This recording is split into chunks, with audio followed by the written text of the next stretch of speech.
Hello and welcome to Quays. I'm Ollie Yells. And I'm Natasha Downing. Come outside for the 51st annual Earth Day. Come on to the show. Harriet finds out the history of Earth Day, how it's changed during the pandemic.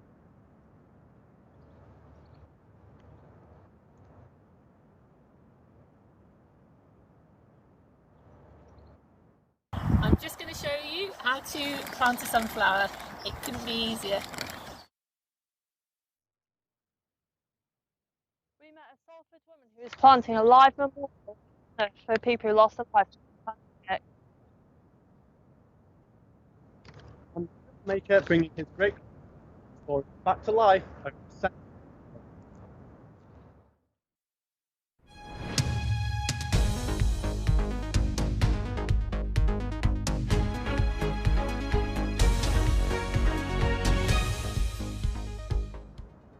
Here at a sunny in order to celebrate Earth Day, in order to celebrate and encourage people to make any positive that they can, no matter how. Harriet Hayward found out about the history of the occasion, why it's more important than ever in the pandemic. This year, more than ever, lockdown has made us appreciate our natural surroundings. But how prepared are we to save them? The heavens reek, the waters below are foul, children die in infancy, and we and the world, which is our home, live on the brink of nuclear annihilation. Created in 1970 during an American crisis, it kick-started environmental and protective acts all over the world and continues to do so even today. In 2011, almost 30 million trees were planted in Afghanistan, with over 100 species of endangered flower being planted in Panama. Now, this year, over 190 countries have officially decided to take part in National Earth Day, which means there's over 1 billion people signed up and ready to help make the world a greener place. Whilst COVID put our lives on pause, wildlife and nature thrived. The Venice canals cleared and filled with life, and so did some Welsh towns.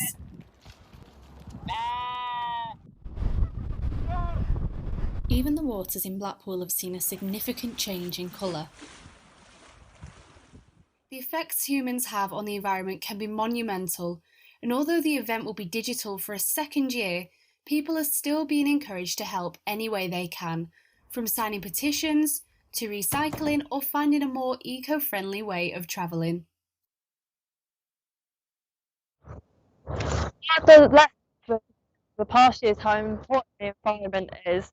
One woman is using herbs to create a memorial site that will show sunflowers for people who lost their lives during the pandemic. And Miranda Clark is making a mission to help remember the lives of those that have been lost. And she's doing this in a very creative way. Emmy Norton has been out. Planting seeds as a living memorial to those lost to a pandemic. The heartwarming idea came from one Salford woman. I'm going to poke a hole in the soil with my finger.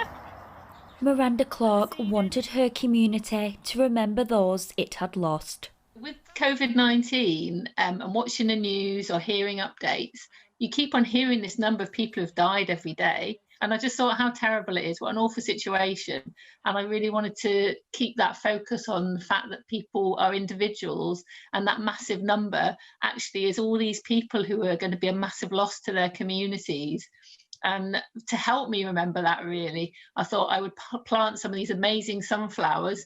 And I thought that's a nice way to have a memorial that is a beautiful thing that actually helps nature and also helps us to think about the fact that actually all these people have gone now, and that's a loss to us.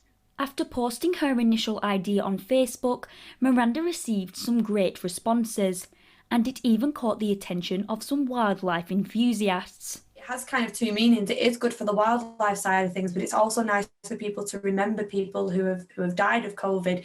And it's kind of nice for people to walk down the street and to see nature and then go, oh, actually, that's in remembrance of the people. So it's like a nice balance between the two. And I think it's amazing when people come up with ideas like that, because not many people do. And sometimes it takes an individual like Miranda to come up with that. And it seems some people already have their seeds ready to go. We've already got our sunflower seeds ready, Pat.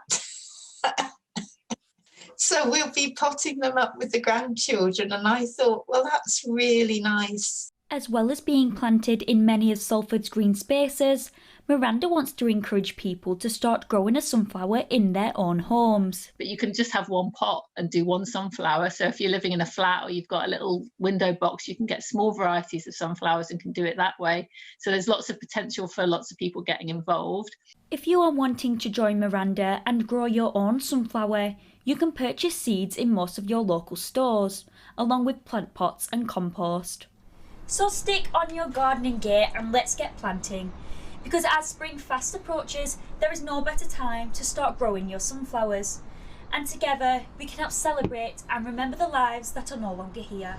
Emmy Norton, Quays News, Salford. We will be returning later in the show. Have an important topic. A 17-year-old in Salford. Police were called at Pearl Road, Seedley last night. The recording still remains on the scene. Harvey Fletcher has been today. I'm here at Peveril Road in Seedley, Salford, where police are investigating the suspected murder of a 17-year-old boy.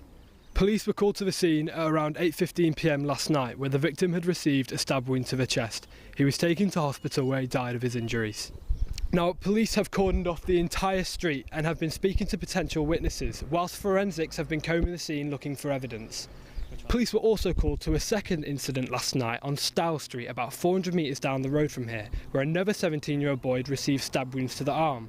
Now, he had already left the scene and gone to hospital for treatment, where he was arrested on suspicion of murder. Detective Chief Inspector Stuart Wilkinson of GMP's Major Incident Team said that this is a targeted attack, and we are working hard to identify and bring to custody those that we believe are responsible for this. After such a dreadful incident like this, our thoughts are concentrated with the family of the young man who has lost his life so cruelly on the streets tonight. That's all the information we have right now. Back to the studio. The fallout from the European League has continued today. The protest took place outside the Manchester United training ground, aimed at the club's owners.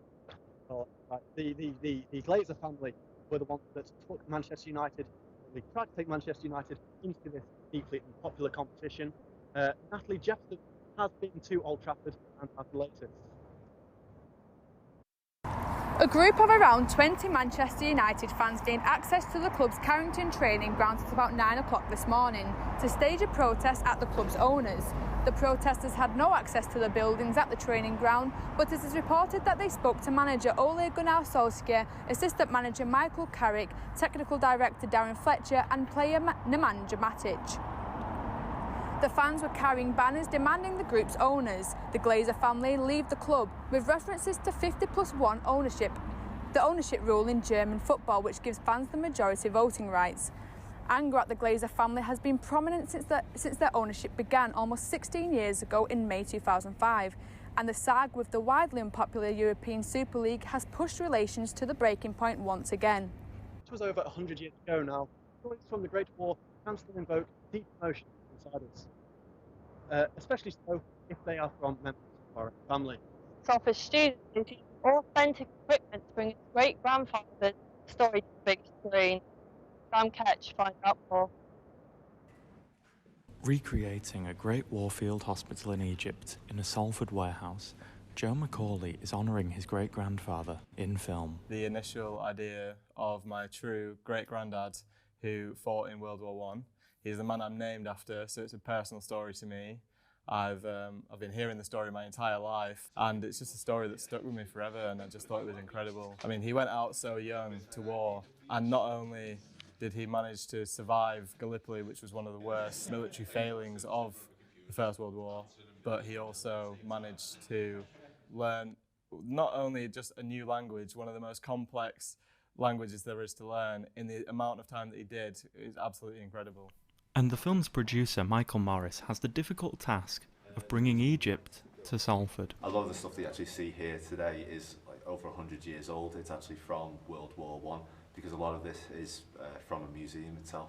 To actually get the actual crutches I think you see behind me, they are actually World War I crutches. The bed that I'm sat on, it's a World War I bed that was used in the field hospitals. So it really helps to capture that authenticity, get that real feel for it. and even the actors on set, you know, you can actually like feel and smell the authenticity of it. It's incredibly accurate, and it'll just take like the performance and the set design and the production value to just a whole new level. Given how ambitious the crew have been with this film, how did they first react to Joe's proposal? My first reaction was, hell yeah, we've got to do this. Why play it safe when you can be so ambitious? Like, let's just go all out, let's get in touch with everyone that we can, let's just make some phone calls and see if this is possible. When we found out that it was potentially possible, we were just like, yeah, let's just go ahead with it, let's just roll with it, and let's just see what happens. Everyone loved the story. I think the difficulty in getting everyone on board was more to do the logistics and how hard it would be to recreate Cairo, Egypt, in Salford, England. While production is still in its early stages, interest is growing in how Joe will translate his great-grandfather's heroic past into film. Sam Ketch, Cairo, Salford. Now we are here at beautiful Salford Quays, and we are not the only ones enjoying the glorious sunshine. But how often do we think about the mess and the rubbish we leave behind? With the sunny days and the park, who's there to actually clean up the mess? Yes, he finds out more. On the streets. I wanted to know who's helping clean up Salford and who's left to pick up the rubbish. From a very young age, I started litter picking with my dad at the age of 12 years old. My dad has taught me that litter picking is a very simple thing to do, and it comes from the heart. People do it because they go to jail and they have to litter pick, but no, you should start doing it because it's actually quite enjoyable. And do you feel like this has improved your mental health? Litter picking has proven to me that it helps with your mental health, only because it relieves like endorphin, serotonin, good hormones to your body, like you're practically physically, you know, moving around. You were put in this world to do something. You need to start doing it now until because it's going to be too late to save the world. Like, you need to start helping around and thinking, I've still got time. My eyes are full of determination because I want to make a change. I think that change is like small, but it's moving. And I think that's what I believe in. And why Pill Park? Why that location? How are the Friends of Pill Park helping solve the litter problem? I'm the secretary of the Friends of Peel Park, so get involved with a lot of aspects of the park, and including that is keeping it looking fresh and tidy. The park for itself is absolutely abound with wildlife. There's hedgehogs, there's birds, there's shrews, there's field mice, there's all sorts of that. Litter causes a problem for them. You know, I mean, there could be all sorts of things they can consume it, they can get stuck in it. And if people wanted to get involved, how can they sign up for this? You know, there's nothing to stop people just going down their own street and picking up some of the rubbish they see every day. No crime in doing that. I'm in a one-bedroom flat with my husband who's working from home still every day. So if I didn't get out each day and do something, I don't know what sort of situation I'd be in now, but it's certainly helped my mental health no end. It's changed my outlook on a lot of things. That's all we have time for today. Thank you ever so much for joining. Wish you all a very pleasant day. Until next week, that's from us. Take care and enjoy the sun.